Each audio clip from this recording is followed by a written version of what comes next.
Hello student, this is दिलीचन टार। आज की class में हम बात करेंगे ऑफ बो प्रिंसिपल की। तो देखिएगा, ऑफ बो प्रिंसिपल,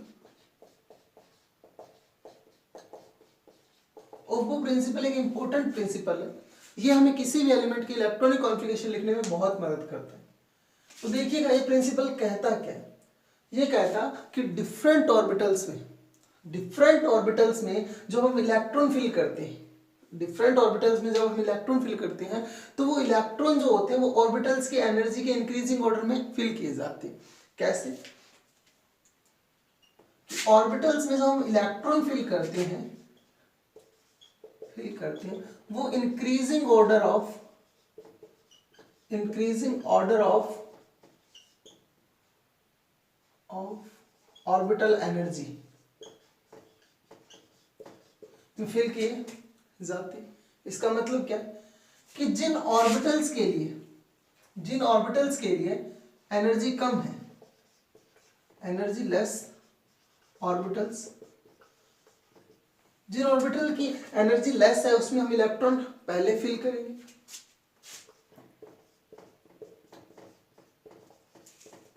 ठीक। और जिन ऑर्बिटल्स की एनर्जी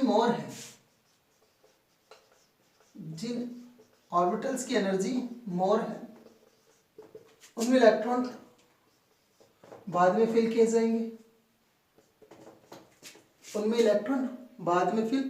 जाएंगे। तो ये सिंपल सा रूल है। ये कौन देता है? ऑफ बो प्रिंसिपल। ये कहता है कि डिफरेंट ऑर्बिटल्स में जब हम इलेक्ट्रॉन फिल करते हैं तो वो increasing order of orbital energy में करते हैं। जिस ऑर्बिटल की एनर्जी लेस होती है उसमें इलेक्ट्रॉन पहले फिल करेंगे और जिसकी ज्यादा होती है उसको बाद में फिल करेंगे।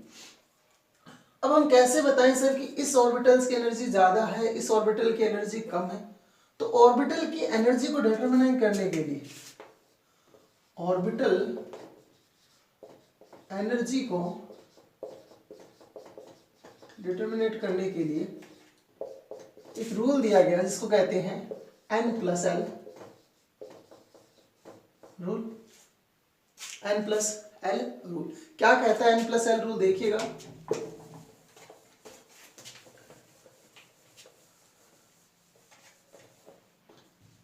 N+L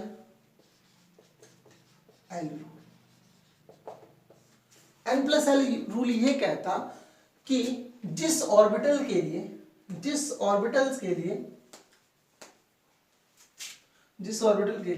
N+L की वैल्यू लेस है, जिन ऑर्बिटल्स के लिए N+L की वैल्यू लेस है उस ऑर्बिटल की एनर्जी भी लेस होगी,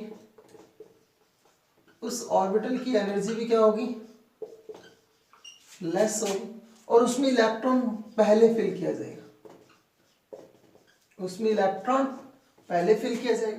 और जिन ऑर्बिटल्स के लिए N+L की वैल्यू मोर है उनकी एनर्जी ज्यादा होगी, ऑर्बिटल एनर्जी मोर एंड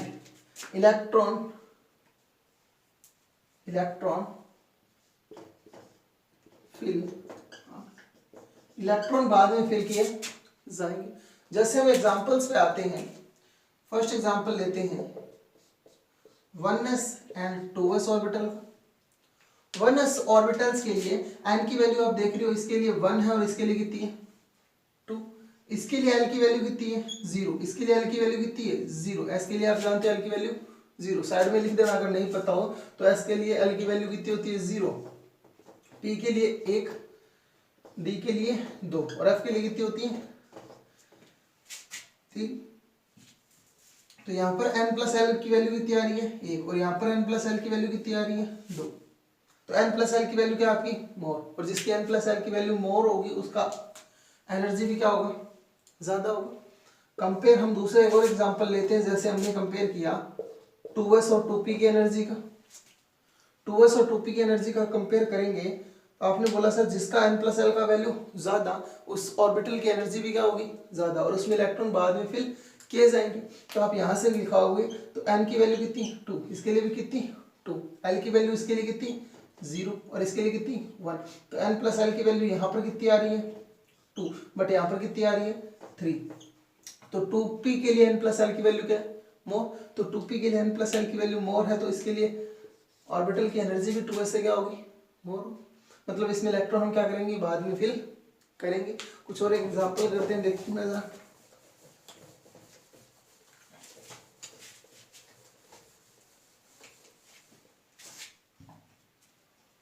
जैसे हमने एग्जांपल किया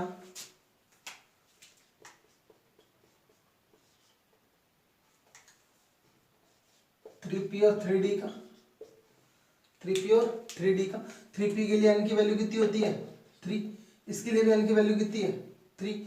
l की वैल्यू यहाँ पर कितनी है, 1, और यहाँ पर कितनी है, 2। तो n+l की वैल्यू यहाँ पर कितनी है, 4, और यहाँ पर कितनी है, 5। तो इसके लिए n+l की वैल्यू क्या है, मोर। इसके लिए n+l की वैल्यू मोर है, तो इसकी ऑर्बिटल की एनर्जी भी क्या होगी, मोर, और इसमें इलेक्ट्रॉन बाद में फिल किया जाएगा। ऐसे हम एक और एग्जांपल ले लेते हैं, जैसे 4s एंड 4p।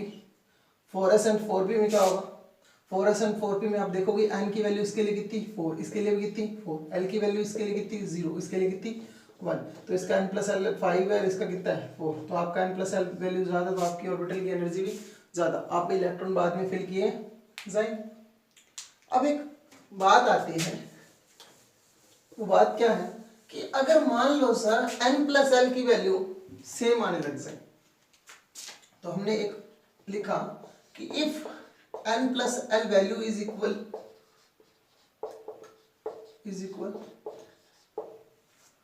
कि अगर n+l की वैल्यू इक्वल आ जाए देन, n+l की वैल्यू इक्वल आ जाए देन जिसका n ज्यादा होगा, जिसका प्रिंसिपल क्वांटम नंबर ज्यादा होगा, उस ऑर्बिटल की एनर्जी भी क्या होगी, ऑर्बिटल एनर्जी क्या होगी, ज्यादा। एग्जांपल करते हैं, जैसे हमने किया 3d और 5s का, ठीक है।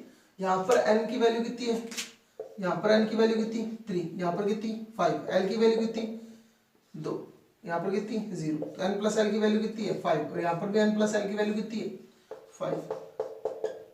जब भी दो ऑर्बिटल्स के लिए n+l की वैल्यू सेम आ जाए, तो जिसका n मोर होगा उसकी एनर्जी भी क्या होगी, मोर, ठीक है।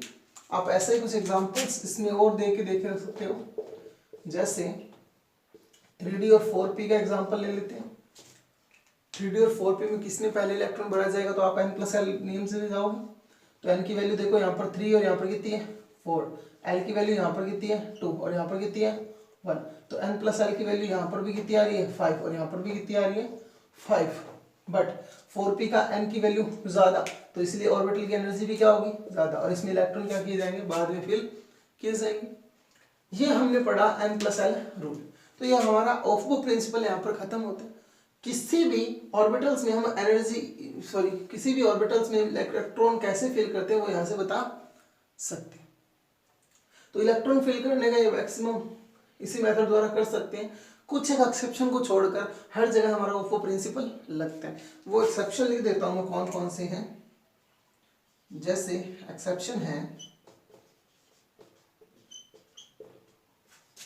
क्रोमियम, मोलिब्डेनम, रुथोनियम, रोडियम, पलाडियम, ऐसे से कुछ 5-7 एलिमेंट है जहां पर हमारा ये n+l रूल और हमारा ऑफ-बो प्रिंसिपल क्या हो जाता है, गलत साबित। इसके अलावा हर किसी एलिमेंट में आपको ऐसे ही इलेक्ट्रॉनिक कॉन्फ़िगरेशन लिखना